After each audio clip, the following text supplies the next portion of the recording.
Добрый вечер. Новости канала УНБИР. В студии Назика Тамбекова. Сегодня в выпуске. В Бишкеке обсудили итоги выполнения национальной стратегии развития республики на 2013-2017 годы. Президент Алмазбек Атамбаев отметил, что главные цели удалось достигнуть, несмотря на экономический кризис. Кыргызский сом – одна из наиболее устойчивых валют в Центральной Азии. О том, чего стоит нам от курса национальной валюты, расскажет гость из Национального банка Кыргызской республики. К выборам муфтия готовятся к Духовному управлению мусульман Кыргызстана. На пост нового главы претендуют двое кандидатов, в том числе действующий руководитель ДУМ Махсат Аджиев Тохтомушев. Подробности расскажем далее.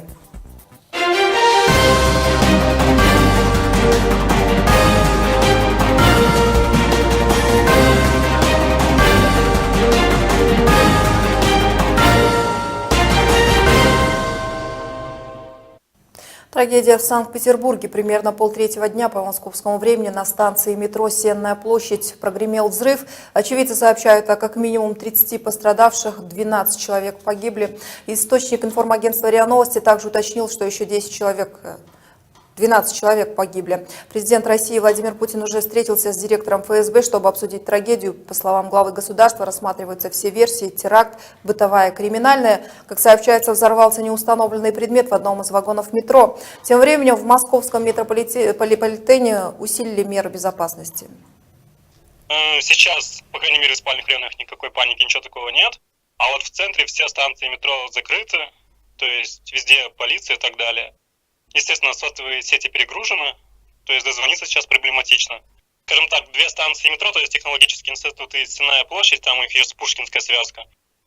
Это самые востребованные станции для университетов, которые находятся в центре. То есть это БГТУ, ИНМЕХ, это ГАСУ, это Политех.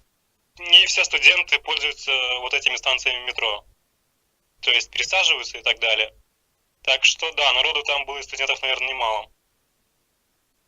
К местным новостям. Президент Кыргызстана вместе с представителями правительства и бизнес-сообщества обсудил сегодня итоги реализации национальной программы устойчивого развития на 2013-2017 годы.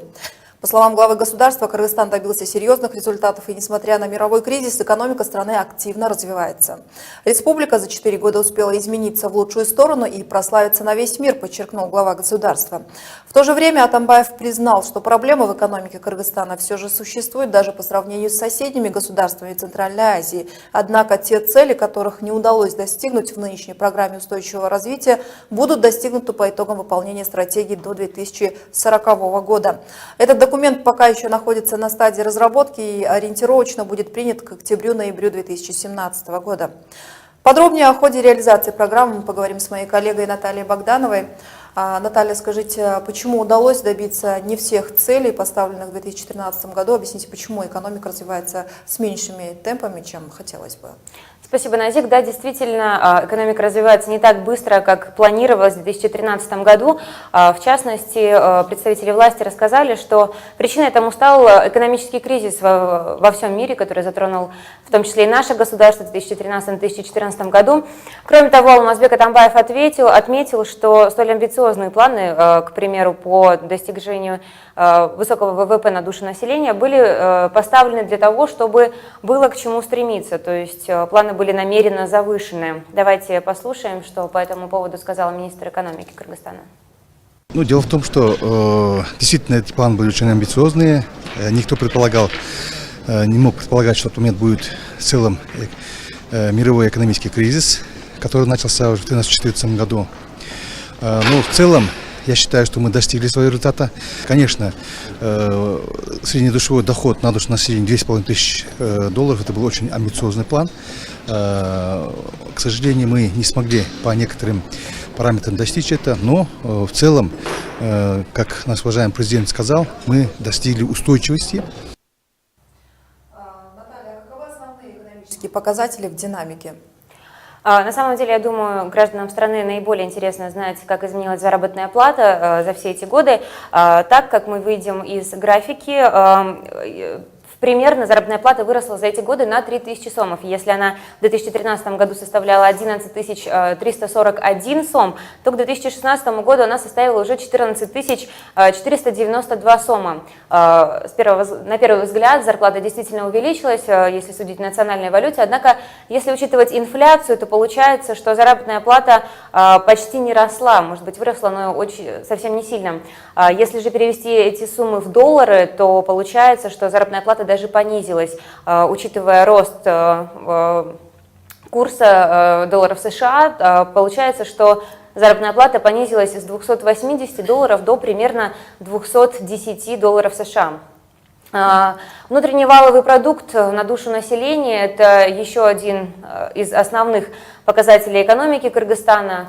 Согласно стратегии экономического развития, с 2013 по 2017 год планировалось его серьезно повысить, то есть к 2017 году планировалось, что ВВП на душу населения составит 2104 доллара, но реально удалось достигнуть только цифры в 1137 долларов США. Я напомню, что ранее президент отметил, что столь амбициозные планки были поставлены намеренно для того, чтобы экономике было к чему стремиться, в том числе президент сам признал, что ВВП Кыргызстана развивается действительно медленно, даже по сравнению с соседними странами, соседним Казахстаном. Давайте послушаем, что сказал глава государства.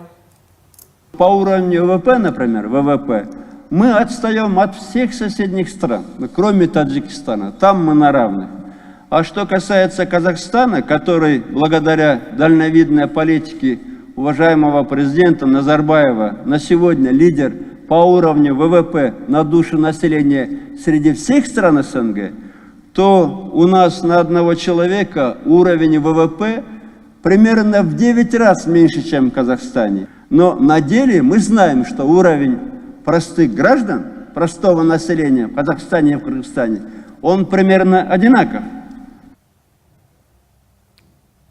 И я напомню, что ВВП на душу населения в Кыргызстане за 2016 год составлял 1137 долларов США. И давайте посмотрим, как в других иностранных странах, какие показатели ВВП. Так мы видим, что в США ВВП на душу населения превышает 57 тысяч долларов. В России эта цифра составила более 7,5 тысяч долларов. И в соседнем Казахстане ВВП на душу населения достиг 6471 доллара США. Расскажите, а что с будущей программой, которая рассчитана до 2040 года? На самом деле эта программа еще до конца не написана. Президент заявил, что он ее еще толком не изучил. Глава государства отметил, что рассматривать эту программу начнут 15 июня текущего года. Однако сколько продлится это рассмотрение, пока что непонятно, так как документ будет очень объемным, все-таки стратегия рассчитана на 23 года. Президент также сообщил, что программа будет рассчитана на 3 периода, то есть она будет краткосрочная, среднесрочная и долгосрочная. В краткосрочной программе будет рассказано о том, что нужно сделать в первую очередь, то есть будут указаны конкретные даты, к которым нужно осуществить те или иные планы. Среднесрочные задачи, соответственно, в течение нескольких лет, и долгосрочные к 2040 году. Президент сказал, что программу начнут рассматривать 15 июня, однако завершить рассмотрение этой программы хорошо бы хотя бы к президентским выборам, которые состоятся в октябре текущего года. Я отмечу, что бизнес-сообщество Кыргызстана уже подготовило свои предложения по реализации национальной программы развития, устойчивого развития, чем довольно сильно удивило главу государства. Атамбаев заявил, что предложения отечественных бизнесменов будут обязательно приняты во внимание и включены в программу, которая сейчас создается. Атамбаев также дал наставление следующему президенту Кыргызстана. Он заявил, что прошлую программу устойчивого развития в прошлой программе он прочитал буквально каждую строчку, посоветовал сделать то же самое и будущему президенту страны, так как, когда ты знаешь программу устойчивого развития, работать, по мнению Атамбаева, гораздо проще. Вот сейчас много говорится об экономическом кризисе, о трудностях, с которыми сталкивается Кыргызстан на пути своего экономического развития. Скажите, есть ли перспективы, какие отрасли в стране развиваются быстрее всех? Да, Назик, действительно перспективы есть. Как говорят эксперты, одной из наиболее быстро развивающихся отраслей в Кыргызстане является легкая промышленность, то есть швейная отрасль. По словам экспертов, она развивается довольно стремительно. Давайте послушаем, что говорит по этому поводу представитель легкой промышленности. На сегодняшний день около 7 тысяч сомов еженедельно получают, это среднестатистически получает швея. По сравнению с 2013-2014 годами, на сегодняшний день ситуация она выровнялась.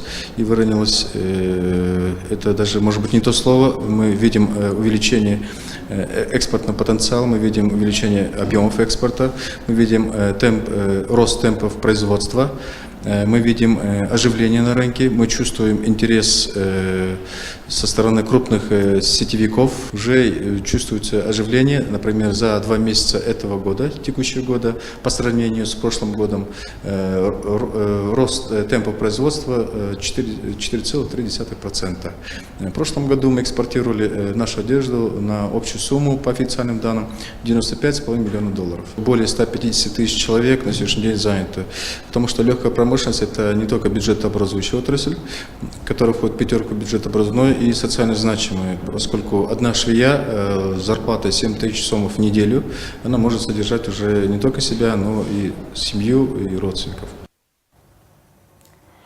Директор ассоциации Легпром Фархат Улигонов также отметил, что единственное, что не хватает легкой промышленности для более интенсивного развития, это работников, то есть рабочих мест, свободных и вакантных в стране очень много, но самих работников очень мало. Улигонов также отметил, что требуются квалифицированные кадры, которые выпускают какие-то технические вузы. Однако он отметил, что в данное время обучение происходит таким образом, что когда люди приходят на реальное производство, их приходится переучивать. Более того, они пока что не могут принести ничего нового в легкую промышленность. Эксперт подчеркнул, что швейная промышленность, легкая промышленность – это, наверное, одна из немногих отраслей Кыргызстана, которая может предоставить массу вакантных мест, чем сильно помочь истреблению безработицы. Поэтому студентам, решающим, кем стать в будущем, стоит задуматься именно об этой профессии.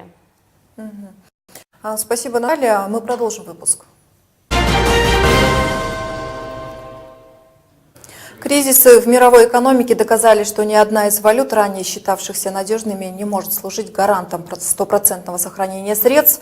Среди стран Евразийского экономического союза кыргызский сом оказался наиболее устойчивой денежной единицей, подвергшись наиболее низкой девальвации.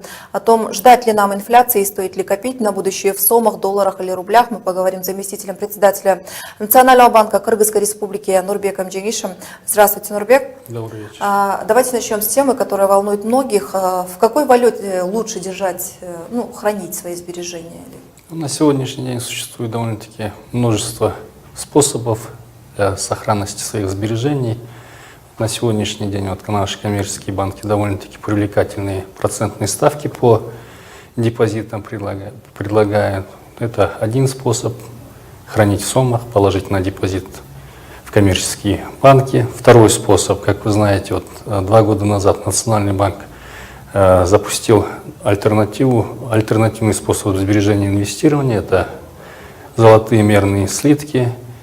И по прошествии 2 лет мы можем сказать, что наш проект оказался успешным.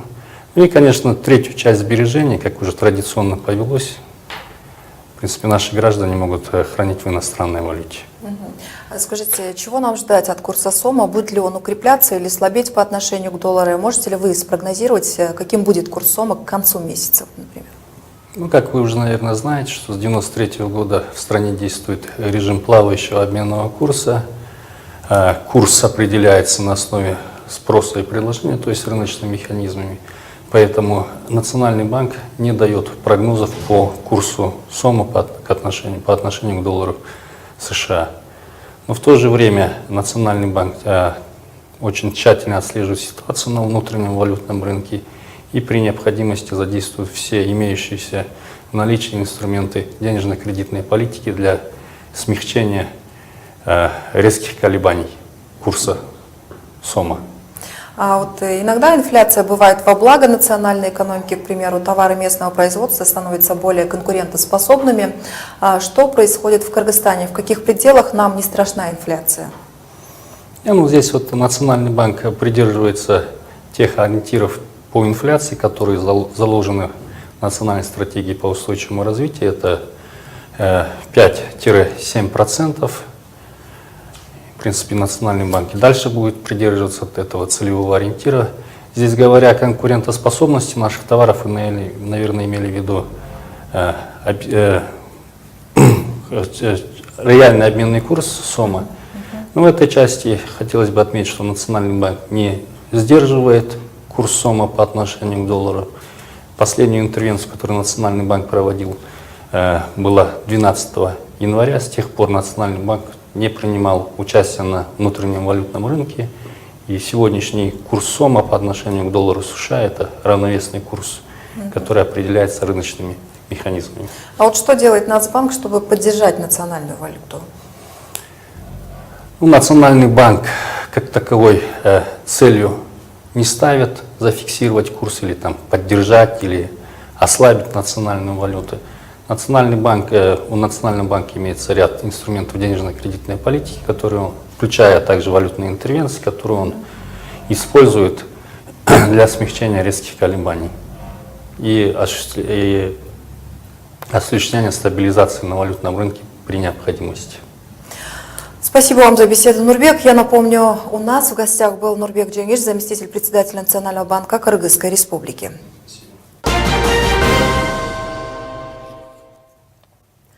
К новостям религии. В Кыргызстане готовятся к выборам главы Духовного управления мусульман, который состоится завтра, 4 апреля. На пост муфтия претендуют двое: действующий руководитель Думк Максат Аджи Токтомушев и экс-главы Орской и Баткенской области Ниязалы Арипов.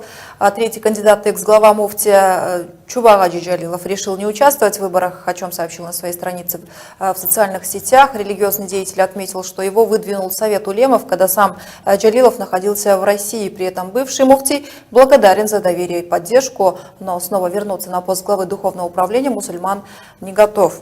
И как только что стало известно, Ниязали Арипов снял свою кандидатуру на пост муфтия. Таким образом, единственным кандидатом остался ныне действующий руководитель Думк Максат Аджи Токтомушев.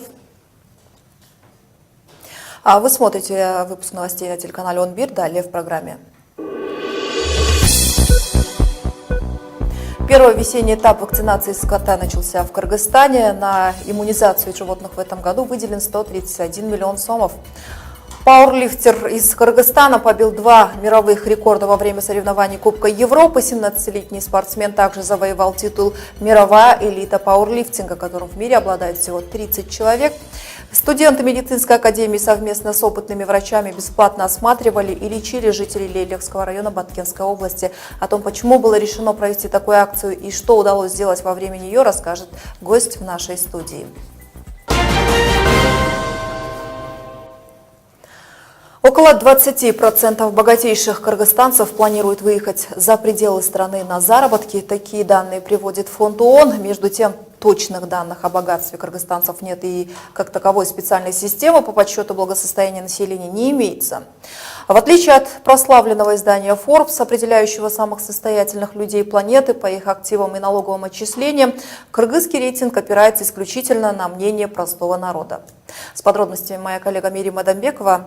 Расскажите, Мирим, как у нас составляют список богатейших людей? Есть ли информация о том, кто возглавляет этот рейтинг?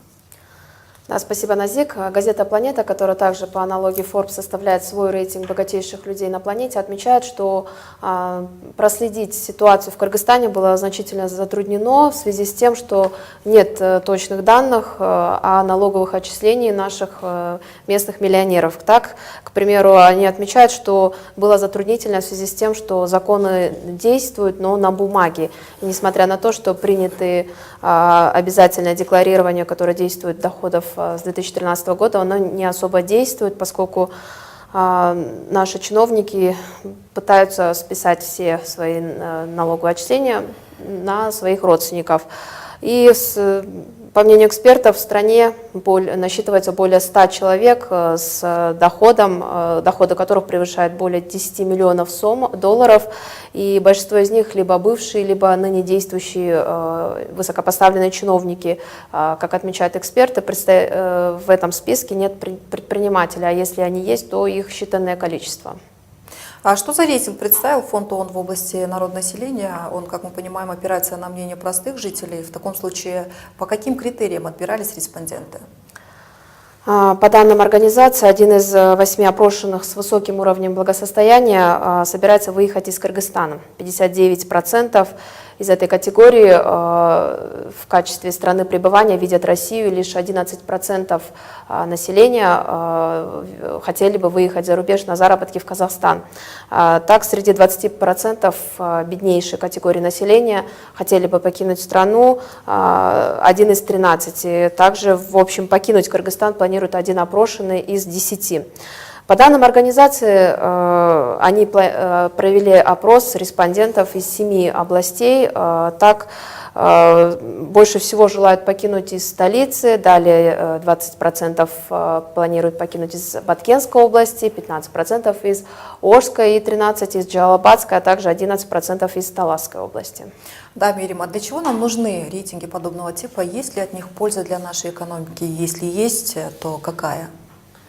Ну, в основном к богатейшим относятся люди из сферы торговли, швейной отрасли, а также из сферы обслуживания населения. По мнению экспертов, богатым сложно открыто декларировать свои доходы, поэтому они не могут открыто говорить о том, как нажиты их деньги, в связи с тем, что в Кыргызстане нет крупных предприятий, где могли бы, которые приносили бы большие доходы. И все эти люди, по мнению тех же экспертов, разбогатели благодаря тому, что занимают высокопоставленные посты на государственной службе. И по мнению тех же экспертов, они считают, что они не платят налоги и регистрируют свое имущество на родственников. И для того, чтобы узнать о доходах и об их имуществе, достаточно взглянуть на состояние их родственников. Спасибо, Мирим. Мы продолжим выпуск.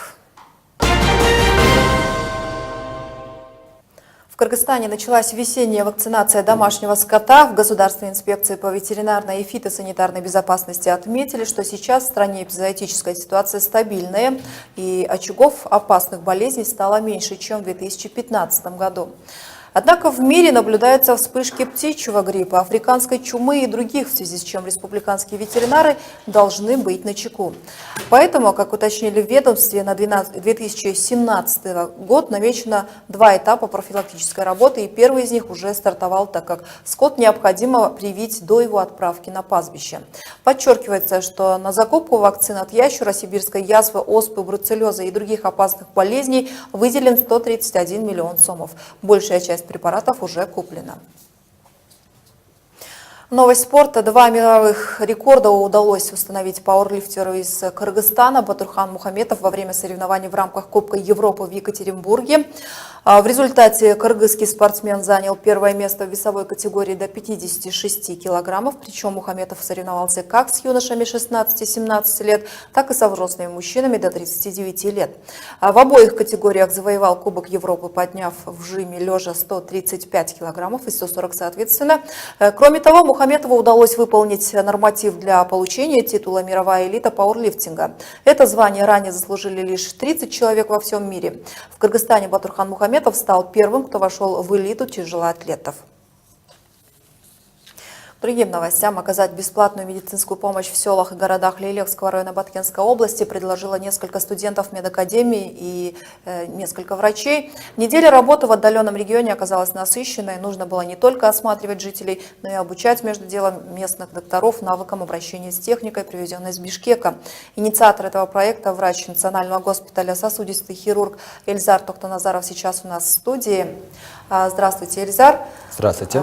Говорят, что в отдаленных регионах страны тяжело пройти медосмотр. Вы же, несмотря на то, что ехать надо было в такую даль, смогли осуществить идею о помощи жителям сел. При этом вы ведь еще и медицинскую аппаратуру взяли с собой. С какими сложностями в итоге пришлось столкнуться? Сложности были разные, как в доставке этого оборудования, так и в проведении медицинского осмотра. Население было заранее оповещено местными органами власти. Мы по приезду в Лейлекский район в городе Исфана встретились с местным акимиатом и обговорили неделю, которую целую проработали. Просмотрели, в общем, продиагностировали около 1500 населения. Нас было 5 врачей. Я в качестве сосудистого хирурга, общий хирург, терапевт, кардиолог и УЗИ-функционалист. Просмотрели, продиагностировали и выявили очень много запущенных хронических заболеваний. Диагностировали 4 детей, у которых обнаружили эхинококковые кисты в печени и направили в город. Один из них прооперирован с достаточно большой эхинококковой кистой. И я в качестве сосудистого хирурга нашел очень много хронических заболеваний органов сердечно-сосудистой системы. Расскажите, а кто спонсировал вашу экспедицию? Спонсировали нашу экспедицию студенты. Студенты нашли средства с помощью социальных сетей и успешных предпринимателей, которые сами родом из Леликского района, привлекли односельчан. Вашей одной из основных задач было оказание медицинской помощи населению. Какие еще были цели осуществлены во время вашей поездки? Во время нашей экспедиции было осуществлено несколько целей. Первое – это оказание медицинской помощи населению, с которой, я думаю, мы успешно справились. И вторая цель была установка телемедицинской точки. Так как Лейлекский район является самой отдаленной от Бишкека, 1200 километров от города Бишкек, очень трудно местному населению обращаться как в город Ош, так и в Бишкек, так как в Бишкеке, в Оше расположены крупные медицинские учреждения, в которых есть все специалисты и вся аппаратура, которая отсутствует в отдаленных регионах. И телемедицина, она помогает как диагностировать, так и консультировать, проводить консилиумы с профессорами, с узкоспециализированными специалистами, помогать местному отдаленному населению. Мы поставили 2 точки в городе Сюлюкто. В Сюлюкто 18 тысяч жителей, который обслуживает ЦОВП, Центр общеврачебной практики. Там мы установили 1 точку и 2 точку в Лейлекской территориальной больнице в городе Исфана. И связь достаточно качественная, бесперебойная, и я думаю, в будущем будем расширять эту сеть, потому что телемедицина, я думаю, очень нужна нашей стране. То есть таким образом вы уже можете как-то быстрее осуществить, выявить болезнь? Да, это касается не только диагностики заболеваний, но и уточнения диагноза. Так как в отдаленных регионах не все специалисты есть, в центрах, как в Бишкеке, как в Оше, но это касается еще и зарубежных клиник. Если случаи очень сложные, можем даже обращаться как в Россию, так и в страны Европы, так как телемедицина у нас развивается очень хорошо. Спасибо вам, Эльзар, за беседу. У нас в гостях был сосудистый хирург Национального госпиталя Эльзар Тохтоназаров. На этом наш выпуск завершен. Спасибо за внимание. Телеканал ОНБИР продолжает следить за развитием событий в Кыргызстане и в мире. До встречи.